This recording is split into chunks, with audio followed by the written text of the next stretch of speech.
Hello everyone, welcome to me ఇంటి నేస్తం Lavanya. Upcoming రివ్యూలోకి వెళ్ళిపోదాం. రూప సూర్యప్రతాప్ని కన్విన్స్ చేస్తూ ఉంటుంది కదా, నాన్న ఒకవేళ అమ్మ పరిస్థితి కూడా నీలాగే అయ్యుండొచ్చు కదా నాన్న.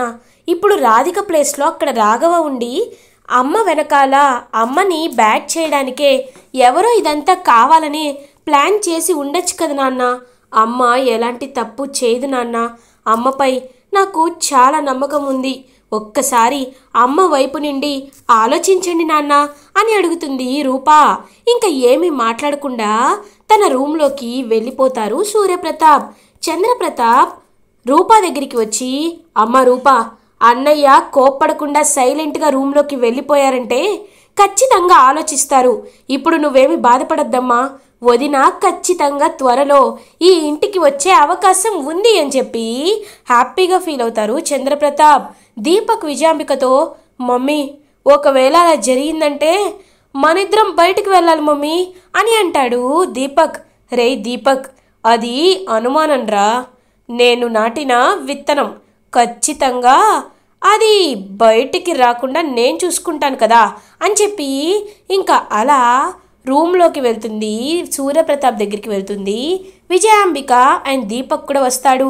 తమ్ముడు, నువ్వు తన విషయంలో, అదే ఆ విరూపాక్షి విషయంలో ఏ నిర్ణయం తీసుకున్నా నాకు సమ్మతమే తమ్ముడు. కానీ నువ్వు చూడలేదు కదా, నేను చూశాను.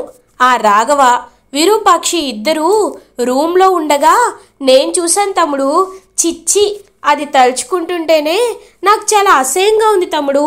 అయినా నువ్వు ఎక్కువగా ఆ విషయాల గురించి ఆలోచించదు తమ్ముడు. విరూపాక్షి రూప కన్న తల్లి కదా, అందుకే రూప పాపం ప్రేమని వదులుకోలేకపోతుంది. కానీ ఆ రోజు ఏం జరిగిందో నీకు తెలుసు కదా అని అంటుంది విజయాంబిక. ఆపండి అని గట్టిగా పైకి లేస్తారు సూర్యప్రతాప్. ఒక్కసారిగా దీపక్ విజయాంబిక షాక్ అయిపోతారు. ఇంకొక్క మాట మీ నోట్లోండి వచ్చినా నేనేం చేస్తానో నాకే తెలీదు. చూడండి, నువ్వు ఏమైనా చెప్పక్క, నేను మాత్రం ఒక్కసారి నా మనసులో ఫిక్స్ అయితే అదే బ్లైండ్గా నమ్ముతాను. చూడు, విరూపాక్షి తప్పు చేసిందా చేయలేదా అనే విషయం నాకు పూర్తిగా తెలీదు. ఇన్నాళ్ళు చేసిందని అనుకున్నాను. కానీ ఇప్పుడు నా కూతురు రూప అడుగుతుంది కాబట్టి విరూపాక్ష దగ్గరికి నేనే వెళ్ళి ఆ రోజు ఏం జరిగిందో అడిగి తెలుసుకుంటాను. ఒకవేళ ఎలాంటి తప్పు విరూపాక్షి చేయకపోతే విరూపాక్షిని నేనింటికి తీసుకురావడానికి కూడా సిద్ధంగా ఉన్నాను. మీరు మాత్రం మళ్ళీ విరూపాక్షని అనుమానించడం కానీ అవమానించడం కానీ జరిగితే అక్క, సొంత అక్కవని కూడా ఊరుకోను, చంపేస్తాను అని చెప్పి గట్టిగా వార్నింగ్ ఇస్తారు సూర్యప్రతాప్. అది కాదు తమ్ముడు అని అంటుంది విజయాంబిక. వెళ్ళండి, నా కంటి ముందు ఒక్క నిమిషం కూడా మీరు ఉండడం నాకు ఇష్టం లేదు, వెళ్ళిపోండి అని గట్టిగా అరుస్తారు సూర్యప్రతాప్. మమ్మీ ఏంటిది, మావయ్య ఏమో ఇంత మొండిగా ఉన్నాడు. రేపు ఒకవేళ విరూపాక్షి అత్తయ్య దగ్గరికి వెళ్ళి అడిగితే అత్తయ్య నిజం చెప్పేస్తుంది, మన పని అయిపోతుంది మమ్మీ అని అంటాడు దీపక్. రేయ్, నువ్వు సైలెంట్గా ఉండు. ఎందుకంటే ఆ రాఘవ జీవన్కి తెలుసు ఎక్కడున్నాడో. కాబట్టి ఆ రాఘవ వచ్చి సాక్ష్యం చెప్పనంత వరకు మనం సేఫ్గానే ఉంటాం రా. ఆ రాఘవని ఎలా అయినా మన దగ్గరికి దక్కించుకోవాలంటే మనం ముందు జీవన్తో మాట్లాడాలి అని చెప్పి అంటుంది విజయాంబిక. ఇదంతా దూరం నుండి రూప రాజు వినేస్తారు.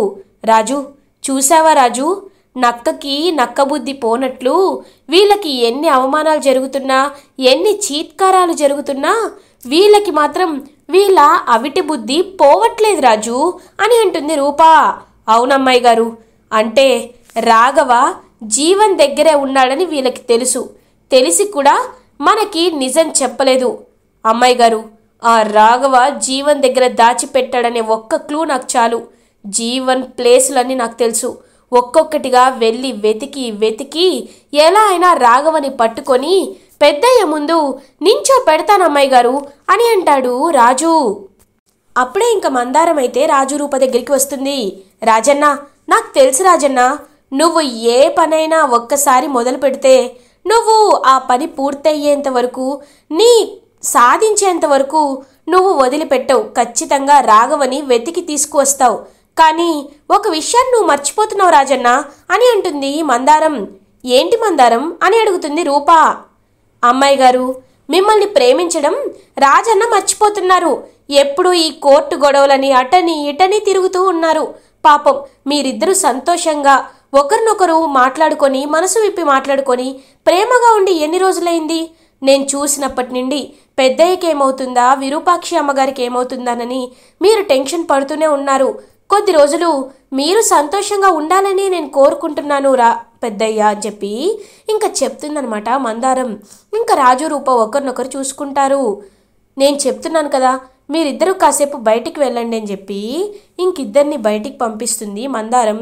అప్పుడే సూర్యప్రతాప్ అక్కడికి వచ్చి, కరెక్ట్గా చెప్పావు మందారం. రూపా, రాజు, మీరిద్దరూ సంతోషంగా ఉండడమే నాకు కావాలి. రూపా, అడక్క నువ్వు నన్ను ఒక కోరిక కోరుకున్నావు. విరూపాక్షి విషయంలో ఏం జరిగింది అనేది నేను ఖచ్చితంగా తెలుసుకుంటాను. రేపే మనం విరూపాక్షి ఇంటికి బయలుదేరదాం. కానీ మీరు కూడా సంతోషంగా ఉండాలి రూపా, నేను కోరుకునేది అదే అని అంటారు సూర్యప్రతాప్. ఇంకా రూపారాజు అయితే చాలా అంటే చాలా హ్యాపీగా ఫీల్ అవుతారు. అలా ఇంకా రూపారాజు ఇద్దరు బైక్పై బయలుదేరుతారు. ఇంకా ఒక ప్లేస్లో కూర్చొని రూపారాజు అయితే ఐస్ క్రీమ్ తింటూ ఉంటారు. రాజు, నాకు బంటి గుర్తొస్తున్నాడు రాజు అని అంటుంది రూపా.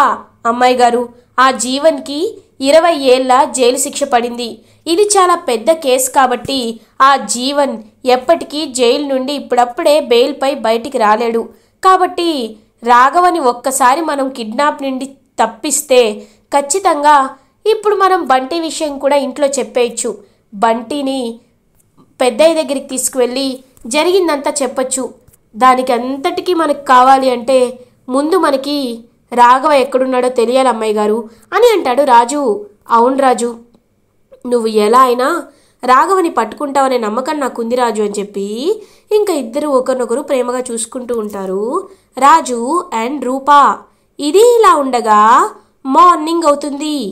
రూపా, రాజు రాఘవని వెతకడానికి బయలుదేరుతారు. అప్పుడే కరెక్ట్గా సూర్యప్రతాప్, రాజు ఎక్కడికి వెళ్తున్నారు అని అడుగుతారు.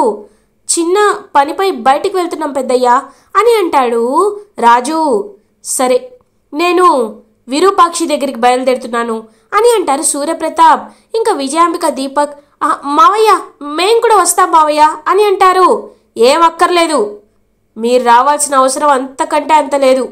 నేనే వెళ్ళి నిజమేంటో తెలుసుకొని వస్తాను అని చెప్పి విరూపాక్షి ఇంటికి సూర్యప్రతాప్ అయితే బయలుదేరుతారు. ఇది ఇలా ఉండగా దీపక్ అండ్ విజయాంబిక మాత్రం వీళ్ళ దగ్గరికి, జీవన్ దగ్గరికి బయలుదేరుతారు. ఇంకా జీవన్ జైల్లో కూర్చొని అలా ఇంకా గోడపై సూర్యప్రతాప్ అని చెప్పి గీకుతూ ఉంటాడు. జీవన్, అయ్యో ఎలా ఉండేవాడివి, ఎలా అయిపోయావు జీవన్, నిన్ను చూస్తుంటే నా మనసు తరుక్కుపోతుంది జీవన్ అని అంటుంది విజయాంబిక. లేనిపోని సొల్లు మాటలు చెప్పొద్దు. అయినా ఎందుకొచ్చారు ఇక్కడికి? ఇంకా ఏం మిగులుందని వచ్చారు? మీ ఆశకి హద్దు పద్దు ఉండదా? అయినా నా దగ్గరికి ఎందుకు వచ్చారు అని గట్టిగా అడుగుతాడు జీవన్. అదేంటి జీవన్, ఎంతైనా నువ్వు నేను ఒకే పార్టీ కదా, మనం ఎన్ని అనుకున్నా సరే ఒకటే కదా. అలాంటప్పుడు ఆ సూర్యప్రతాప్ని పైకి లేపే ప్లాన్ మనం చెయ్యాలి కదా అని అంటాడు దీపక్. ఏంటి చేసేది? నేను ఎలాంటి ప్లాన్లు చేయను, నాకు అవసరం లేదు. 20 ఏళ్ల జైలు శిక్ష పడింది. కానీ ఇది ఇక్కడితో అయిపోలేదు. జీవన్ 2.0ని వాళ్ళందరూ చూస్తారు. నేను గ్యాప్ తీసుకోవాలనుకుంటున్నాను.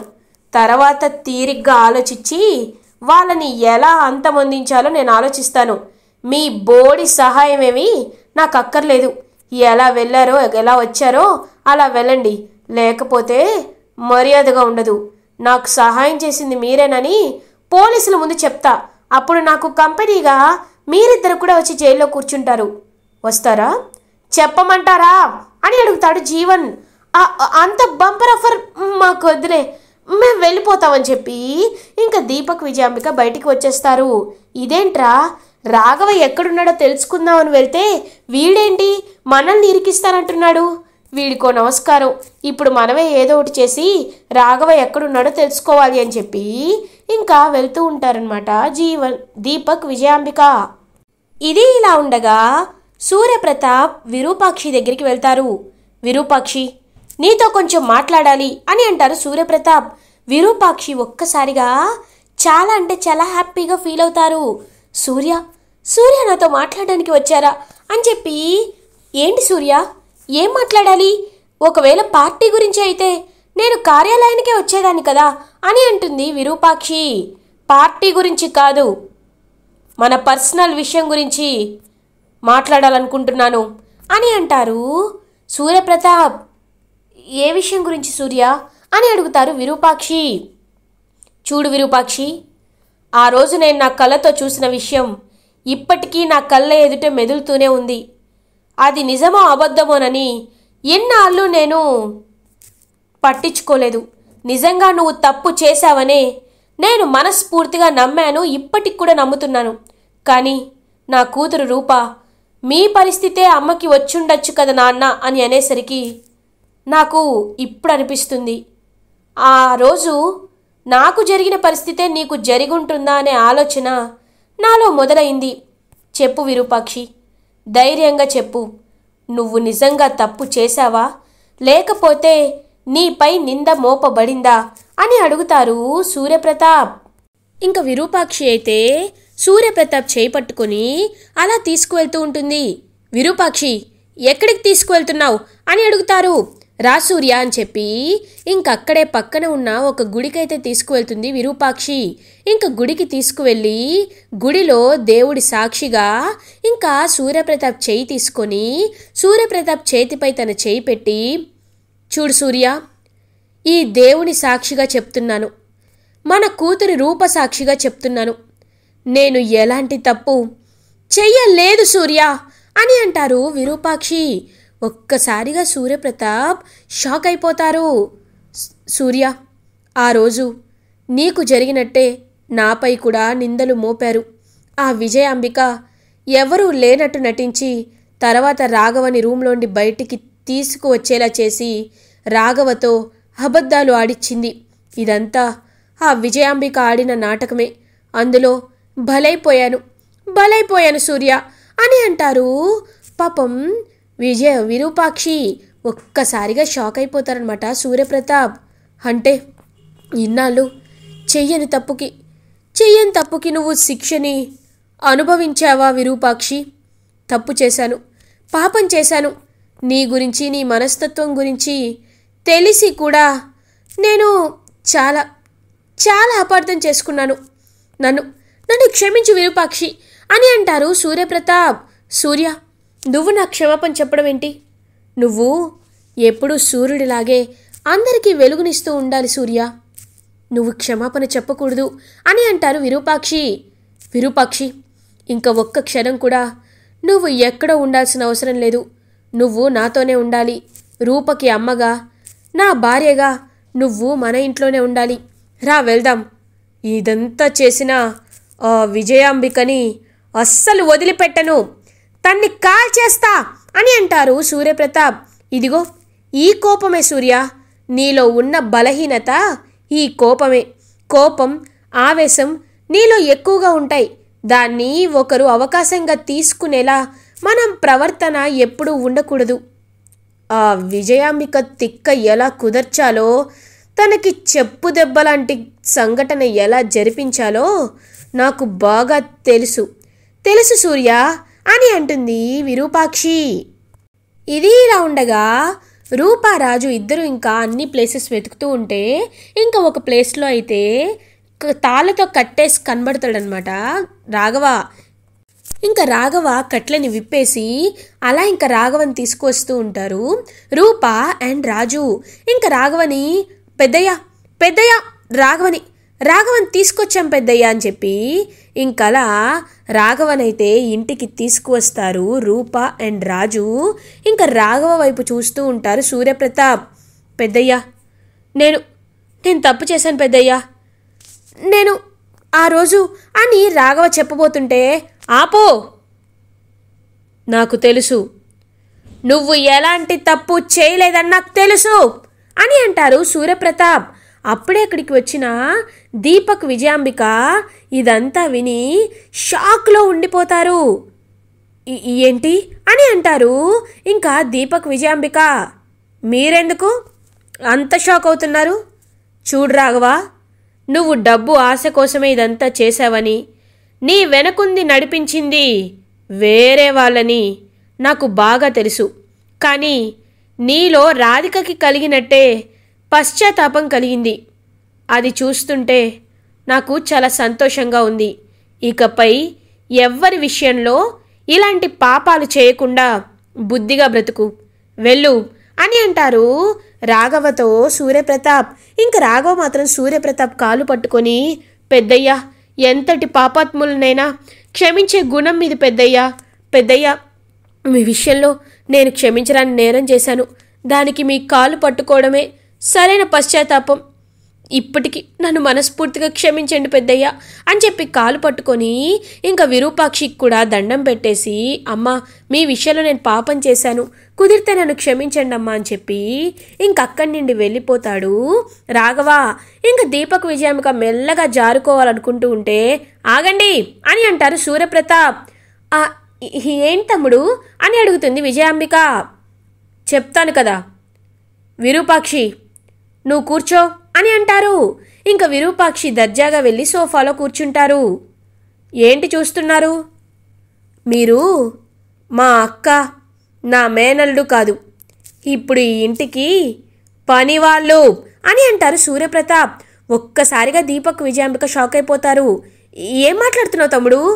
మేం పని వాళ్ళమేంటి అని అంటుంది విజయాంబిక. నటించింది చాలు, నాటకాలు చాలు.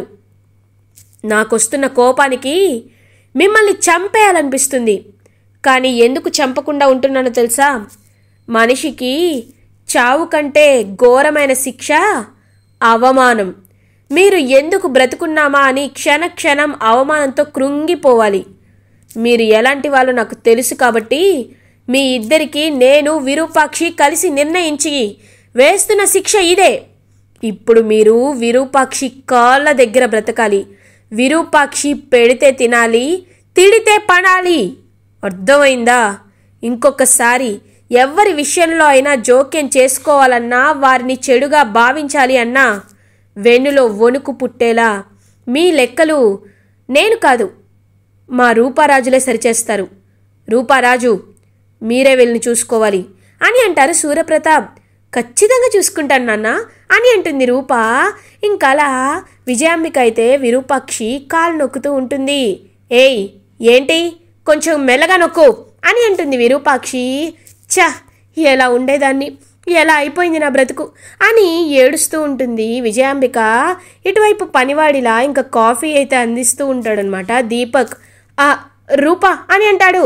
ఏయ్, రూపా ఏంటి? మేడం అని అంటుంది రూప. సారీ మేడం, కాఫీ తాగండి మేడం అని అంటారు. నీకేమైనా పిచ్చా? నేను కాఫీ తాగను, ఓన్లీ గ్రీన్ టీ అని అంటుంది రూప. ఇంకా వెళ్ళిపోబోతుంటే, ఏయ్ అని అంటాడు రాజు. ఏంటి రాజు సార్ అని అంటాడు దీపక్. కాఫీ నేను అడిగితే తనకి తీసుకెళ్ళావేంటి అని అడుగుతారు. ఓ అవును కదా, సారీ సార్ అని ఇంకా దీపక్ అయితే కాఫీ టీ అందిస్తూ ఉంటాడు. ఇటువైపు విరూపాక్షికి కాలు నొక్కుతూ ఉంటుంది విజయాంబిక. ఇలా ఎపిసోడ్ ఎండ్ అవుతుంది. ఫర్దర్ ఎపిసోడ్ రివ్యూస్ ముందుగా మీకు కావాలి అనుకుంటే మా ఛానల్ని సబ్స్క్రైబ్ చేసుకోండి. Thanks for watching.